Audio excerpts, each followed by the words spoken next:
Bueno, en primer lugar, a todos moviliza la cantidad de homicidios que se registraron el día de ayer en Rosario, en el departamento de Rosario. Es una situación claramente preocupante que desde la Fiscalía estamos trabajando en la investigación de cada uno de los hechos. En uno de ellos, el que por ahí más repercusión ha tenido, que es el de Carlos Argüelles, que era un imputado que había declarado en una causa contra una organización criminal que precisamente en este momento se están llevando a cabo las audiencias preliminares para llegar a juicio a los principales acusados de integrar esa banda. ¿Cuándo estaba prevista la audiencia preliminar contra Esteban Alvarado? Esa audiencia ya comenzó, está en pleno desarrollo en distintas etapas porque bueno, es una audiencia muy larga, es mucho lo que se lleva a juicio, por lo tanto es una audiencia muy larga y está en este momento desarrollándose en distintos días. La investigación señala que podría estar detrás de este asesinato Alvarado, como dijo hoy, por ejemplo, el secretario de Seguridad, Montenegro. Es una de las principales hipótesis y sospechas que se tienen, precisamente por lo que implicó la declaración de Argüelles en la investigación. No olvidemos que Argüelles era un imputado que él declaró y brindó en una declaración reservada, brindó muchísimos detalles de cómo se manejaba Alvarado, precisamente porque él integraba el núcleo duro de Alvarado. Era una persona que era muy cercana, ya había habido otros episodios donde se habían puesto en riesgo su vida, por eso él desde un primer momento estuvo sometido a distintas medidas de protección. En varias oportunidades él rechazó someterse a las medidas que se proponían desde la provincia para resguardarlo en virtud del nivel de riesgo que se sabía y que permanentemente se lo ponía al tanto, tanto a la Fiscalía como a él, de cuál era el nivel de riesgo que tenía. Él, por su propia actividad o por cómo él se manejaba, no aceptaba las medidas que se le proponían. Tenemos que entender que cuando las medidas y las posibilidades para proteger a un testigo existen, se pueden dar, pero siempre tiene que haber un acuerdo recíproco sobre quién recibe la protección o quién está en riesgo y se le propone un cierto nivel de protección con el Estado que se la ofrece. ¿Este asesinato podría haber sido entonces ordenado desde la cárcel? Eso es en algo que se está trabajando, es una de las posibilidades. ¿Tenía custodia policial? Porque no había entrado en el programa Testigo Protegido, pero había custodia en el lugar, había policías en la zona en el momento del homicidio. Él no había aceptado ingresar, en 2 oportunidades había rechazado ingresar al programa provincial de protección, por lo tanto se habían adoptado medidas de prevención y de seguridad en la medida que también él las aceptaba, ¿no es cierto? Él no quería, para poder ingresar a estos programas hay que resignar muchas cosas por parte de la persona a proteger. Él lamentablemente no había querido, era consciente del riesgo que corría y no había querido aceptar o resignar determinadas cuestiones en su vida que lo ponían particularmente en riesgo y que permanentemente se le hacían saber que existía ese riesgo y él era consciente. ¿Qué tipo de custodia tenía y cómo se define esa custodia? ¿A qué lugar iba? ¿Cuáles eran los horarios? Les vuelvo a decir, eso siempre es un acuerdo, un convenio entre partes, entre quien tiene que ser protegido y entre quien brinda la protección. Quien no acepta ajustarse a las medidas de seguridad que se le ofrecen y que se le proponen, es muy difícil y sobre todo esta era una persona que particularmente corría mayor riesgo precisamente por los niveles de exposición que él se ponía. ¿Había denunciado algún intento de homicidio anteriores? Hubo otros 2 hechos, uno que fue en enero que está también siendo investigado, que hay personas imputadas respecto de eso. Y bueno, incluso ayer a la hora de que había ocurrido el hecho ya había personas identificadas como los posibles autores de este hecho.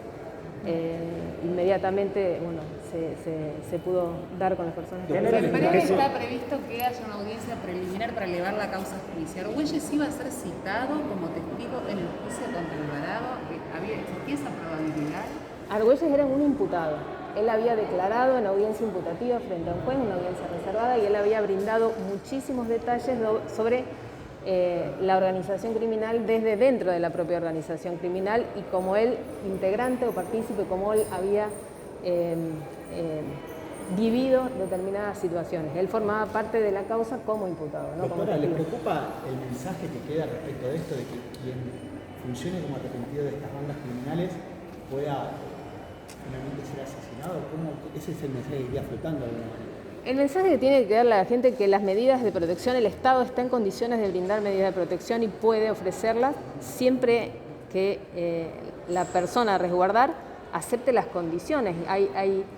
Obviamente no les puedo yo revelar siquiera cuáles son todas las opciones que tiene una persona para poder, desde la localización fuera de la provincia, fuera de la ciudad, muchísimas situaciones que a él se le ofrecieron, que se le brindaron. Él tuvo en su momento custodia de fuerzas federales, pero era una persona particularmente difícil. Pero el Estado puede dárselo, la provincia brinda esas oportunidades, existe todo un programa que permite poner a resguardo. Pero al rechazarlo, la provincia, el Ministerio de Seguridad o la Fiscalía no puede hacer nada si rechaza ese programa de protección de testigos. Las medidas se tomaban medidas de prevención y medidas de acompañamiento en la medida que también él lo permitía. Él no permitía muchas veces. Tampoco me parece que corresponde hablar de una persona que en este momento acaba de fallecer, su familia. Me parece que tampoco corresponde hablar en eso en particular, pero bueno, no es que se lo dejó librado al azar, existían ciertas medidas que se tomaban de resguardo, y les vuelvo a repetir, en la medida que él lo permitía. Doctora, ¿no es el único hecho de la muerte de Argüelles? Hubo otros 4 homicidios en la ciudad de Rosario y también Villa Gobernador Galvez. ¿Qué lectura hacen ustedes de esta escalada de violencia que en pocas horas se dieron 5 homicidios? Sí, estamos en una situación grave, no se lo puede negar. No es la primera vez que estamos en una situación así en Rosario. El pico máximo de homicidio fue en el año 2014, donde ya a esta altura superaba mucho más la cantidad de homicidios que hay al día de hoy, en el 2015 también. Las lecturas siempre se hacen históricas con posterioridad, qué fue lo que pasó, qué circunstancias ocurrieron en ese momento. Lo que no podemos dejar de hacer entre todos los actores que tenemos la responsabilidad sobre lo que es la seguridad y la investigación de los delitos es ponernos a pensar seriamente un diseño de lo que queremos y de qué es lo que hay que ponerse a trabajar cada uno desde su lugar. La Fiscalía está permanentemente replanteándose la forma de trabajo, cómo investigar. Precisamente ustedes saben que hay muchísimas organizaciones criminales que están siendo investigadas, han sido imputadas, están siendo juzgadas. Eso es una forma de trabajo que nosotros nos planteamos de manera transversal de cómo avanzar, incluso ustedes saben en lo que son los hechos de balaceras, de arma de fuego, que nosotros replanteamos cómo investigarla. Pero hay muchísimos otros actores del Estado que no pueden quedarse en declamar previo a unas elecciones cuál sería la forma de trabajar, sino realmente sentarse todos juntos a trabajar y planificar qué tipo de sociedad queremos, qué provincia queremos y qué ciudad queremos. ¿Se está refiriendo, por ejemplo, a las declaraciones del intendente que hoy se quejó de que el Ministerio Público de la Acusación tiene 120 puntos fijos para custodiar, en muchos casos, a testigos de causas narco? Lo que cada uno diga es muchas veces parcializado desde una cierta óptica, ¿no? Hay muchísimas cosas que no todos conocen o que no todos analizan al momento de hacer una declaración. En primer lugar, los puntos fijos, eso lo establece de acuerdo precisamente a los resguardos que haya que hacer el Ministerio de Seguridad. La Fiscalía lo que hace es decir cuáles son las personas que están en riesgo y que hay que brindar una protección. Cómo tenía que abordarse en este caso también por ahí es fácil decirlo sin conocer todos los ingredientes que formaban parte del caso particular de Argüelles. Pero bueno, no es una cuestión de debate puntual con cada uno de los actores, sino invitar a todos a que realmente nos pongamos a trabajar. ¿Tienen el mismo compromiso que usted expresa a la hora de llevar adelante la política de cuidado y seguridad de la provincia de Santa Fe, desde los poderes que usted nombró?